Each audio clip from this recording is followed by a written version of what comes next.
अजीत भाई साहब, मैं आपके पास आऊं, मैं दो चीजें स्पष्ट करूं।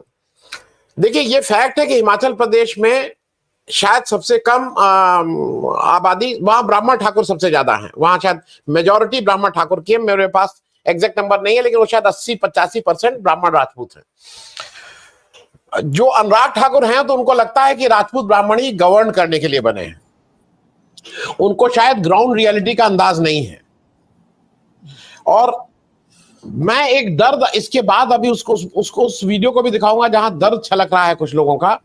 लेकिन मैं एक चीज जरा अजीत भाई आपसे पूछना चाहता हूं, इसका 100% एंडोर्समेंट इस देश के प्रधानमंत्री नरेंद्र मोदी जी का था, क्योंकि उन्होंने कल की स्पीच का ट्वीट बिना एक्सपेंस किए, बिना उसके पूरे तरह से जैसे खुश होकर नहीं लगाते हैं।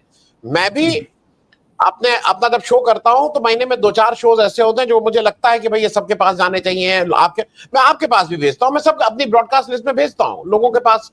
उसी तरह से मोदी जी ने खुश होकर कल ट्वीट किया है। वाह, क्या बात कही अनुराग ठाकुर, क्या बात कही तुमने।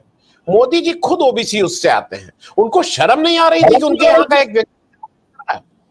तो मैं इस बात को अजीत भाई साहब आपसे कर रहा हूं, कल जो काम अनुराग ठाकुर ने सदन में किया है वो इररिस्पेक्टिव ऑफ पार्टी लाइन, मुझे ऐसा लगता है कि उस पे चर्चा होना जरूरी है।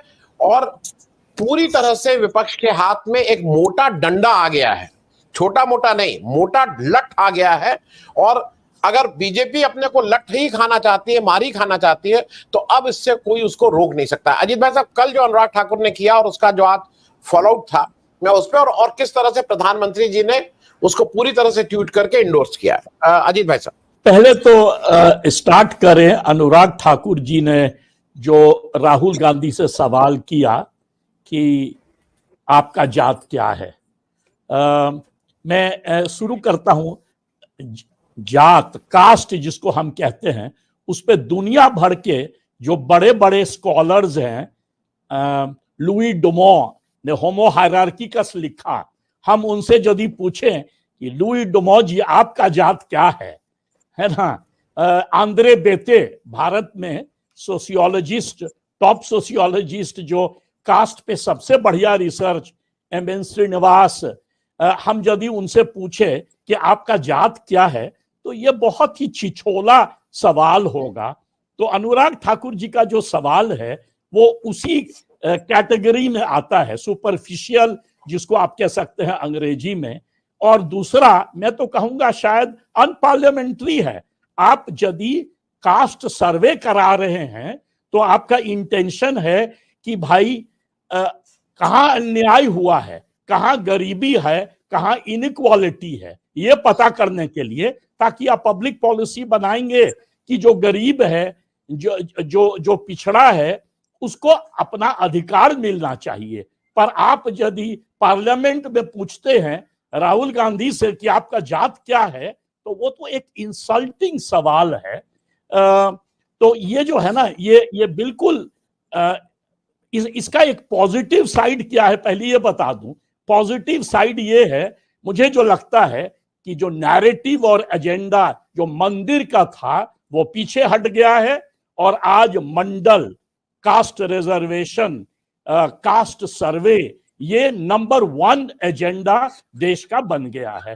और ये जो है, इस पे मैं सबसे बड़ा मैं मानूंगा, इसके ओरिजिनेटर थे बिहार के मुख्यमंत्री नीतीश कुमार, पर इसके इम्प्लीमेंटर जो हैं वो है राहुल गांधी। जिस तरह से राहुल गांधी ने इस सवाल को दोबारा रेज किया, कांग्रेस पहले एक जमाने में मंडल से दूर होती थी, राहुल गांधी ने उसको नजदीक किया। और मंडल को लेके जो इंडिया अलायंस में एक सीमेंटिंग हुआ है, सारे अलाइज जो है वो कांग्रेस के साथ जुड़ गए हैं, क्योंकि ज्यादातर जो अलाइज हैं वो अलाइज हैं जो OBC, MBC, Muslims and Dalits को रिप्रेजेंट करते हैं। तो ये जो है ना, बड़ा सॉलिडिफाई हो गया है, नया नैरेटिव, नया एजेंडा, और हिंदुत्व और मंदिर जो है पीछे हट गया। ये इसका पॉजिटिव साइड है।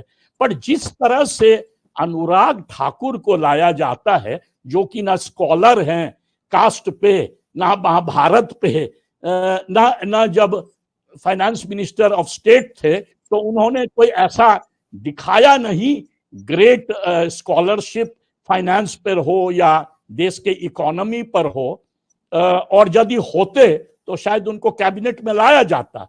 तो जिस तरह से उनको किनार किया गया, मोदी जी खुद ही किए और उनको यूज कर रहे हैं, नहीं कहते हैं कि अपने लैप डॉग के तरह कि अटैक कीजिए लीडर ऑफ ऑपोजिशन को। तो ये जो है ना वो अनुराग ठाकुर को बिल्कुल शोभा नहीं देता। और दूसरा सवाल है कि कास्ट, और तीसरा सवाल है कि अखिलेश यादव ने बहुत ही कहेंगे एक तरह से सोफिस्टिकेटेड ढंग से पर बोल्डली इस सवाल को उठाया कि आप किसी का जात नहीं पूछ सकते। जात पूछना किसी का जो है, आप वही जो पहले लोग नहीं कहते थे कौन सा नौकरी मिला है, कितना आमदनी है आपका, इससे भी वो घटिया सवाल है किसी का जात पूछना। तीसरी बात, एक बड़ा डिबेट है कास्ट स्कॉलरशिप पे, caste origin, caste position. VP Singh, Vishwanath Pratap Singh, जब एक तरह से कहिएगा कि देश में वो जो मंडल फॉर्मूला था जो कर्पूरी ठाकुर वगैरह स्टार्ट किए या उसके पहले मान लीजिए लोहिया जी स्टार्ट किए, उसको एक तरह से नेशनल प्रोजेक्शन दिए। तो इसलिए नहीं कि वीपी सिंह खुद ओबीसी थे या वीपी सिंह खुद दलित थे, वो अपनी कास्ट और क्लास को ट्रांसेंड किए। तो राहुल गांधी जब कास्ट के बारे में बात करते हैं तो एक आइडियोलॉजिकल पोजीशन है, वो अपने कास्ट को ट्रांसेंड करते हैं।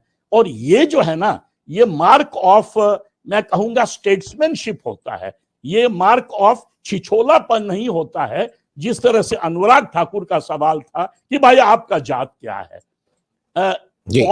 पब्लिक पॉलिसी जो होता है कास्ट पर कोई डिबेट करे और उसको आप पूछिए कि आपकी माँ का जात क्या था, आपके बाप का जात क्या था, दादा का जात क्या था, वो भी मॉडर्न इंडिया में, जहां पर कि हम कहते हैं मॉडर्नाइजेशन का एक यार्डस्टिक है कि भाई आप दूसरे जात से शादी करें, आप लव मैरिज करें, आप मॉडर्न हो। उस देश में अनुराग ठाकुर, उस एस्पिरेशनल क्लास की बात हो रही है। आज हमारे जो जेड जनरेशन है या मिलेनियल जनरेशन है, वो देखिएगा इंटरकास्ट मैरिजेस एकदम रैम्पेंट हो गया है। उसमें आप ये एक तरह से आर्केक सवाल और इंसल्टिंग सवाल पार्लियामेंट में रेज करना, उसके बारे में जो आपका लीडर ऑफ द ऑपोजिशन है, जो एक तरह से कास्ट को सेंट्रल एजेंडा बना दिया है, ये बिल्कुल ही शोभा नहीं देता।